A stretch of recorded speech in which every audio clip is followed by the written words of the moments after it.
Hello everyone, welcome back to my channel. So in today's video is going to be on basic bodice pattern for children.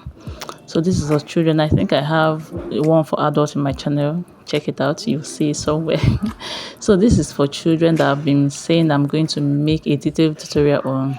So let's get into the video. So the first thing I did is just to mark a starting point, and for this I am going down by my bust point. Most times what I do for my bust point is my shoulder measurement divided by two, sorry, except on a situation that is different, but you can as well measure yours to be on a safer side. So once I divide it by 2, I add half inch for ease. That's what I'll mark. And the next thing I'm going to be marking is my half length, which is at 13 inches. So this pattern, I'm using my daughter's body measurement to do it, and she's 7 years now. So once I mark my half length, I'll go ahead and then we're going to work on the starting point. So for the neckline, most times I use 3 by 3 for her neckline because I noticed that she doesn't want anything that will be tight on her neckline. In fact, sometimes I do 3 by 4 inches so that the depth will go down a little. But if you want yours to be smaller, or you're making for a smaller child, you can do 2.5 inches by 2.5 inches, and then I'll go ahead and connect this for a round neck. So remember, we are marking just the front bodies first before we transfer and make some adjustment for the back one. So this is for our neckline. Then I'll go ahead and mark half of my shoulder measurement. Her shoulder measurement is 11 inches. So I marked her 6 inches if you notice, but her measurement is 11 inches. I don't even know why I marked her 6 inches. I think I got carried away.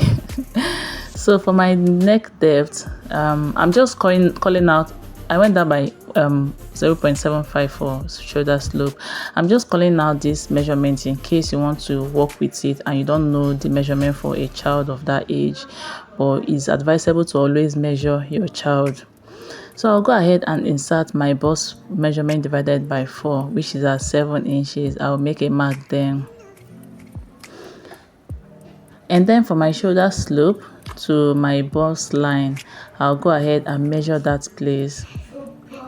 And whatever I have there, I will divide it into 2. Then this is where I divide mine for easy division. And I'll make a mark there. At that mark, I'll go in by 0.5 inches. That's half of an inch, and I will make a mark there as well. And I'll go ahead and connect at the armhole area where I am now. I'll be going up by 1 inch, and this is for people that don't have a pattern master. If you have your curve, you can easily skip this part and just use your curve to do this, and your curve is going to give you all this marking that we are doing, but it's just for people that don't have your curve. So I'll go ahead and connect these 3 points, and that's for our front armhole. So once I am done with this, I'll go ahead and mark my waist measurement divided by 4, and then I'll make a mark there. And you can notice her bust and her waist is the same. Most time is that for younger children until they start growing, and then teens, that's when you start having difference on it. So that's basically all for the front bodies. If you haven't subscribed up to this moment, please take 1 minute to hit on the subscribe button, join the family. And to my old subscribers, I say thank you for all your support. Don't forget to watch my ads. So we transfer this to our another paper because we want to cut out our back bodies. As you can see, I added 1 inch stitching allowance for my zipper. So I'll go ahead and connect this line to know our starting point. And for the back neckline, I am going down by 1 inch. So I'm going to go ahead and connect the neckline straight. Even if you are doing a V-neck or whatever neck you are doing, just make sure your zipper allowance is connected straight so that it's easier for you to attach your zipper. You must have seen me do this on some of my videos if you've been following me. So other part, I'll connect it to the starting point, to the neck width. Then for the armhole, I'm going to reconnect this straight line of our shoulder measurement that went into our bust. That's what I am trying to reconnect so that we'll cut out our back neckline. So once I connect this, we are going to go ahead and curve our neckline. Remember, for the front one, we went in by 0.5 inches, but for the back neckline, it's just going to be straight, the way you see me do. So that's for our back neckline.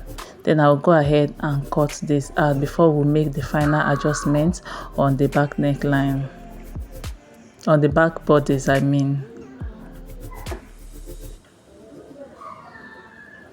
So once I am done cutting this out, I took out the front back pattern, and then from our zipper area I will go up by half of an inch. I believe you've seen me do this a lot. The reason for this is just to fit more at the back, and considering that we don't have any dart at the back, so it will make the zipper or the back bodice to sit well. So I'll go ahead and cut this out. That's basically all for the pattern of the bodies of children. I hope you find this video helpful or valuable. Don't forget to give me a thumbs up, subscribe if you haven't subscribed up to this moment, share my videos to family and friends, and watch my ads please. So you go ahead and add allowances where necessary when you transfer it to your fabric or your pattern, and I will see you in my next video. Thank you so much for watching. Bye.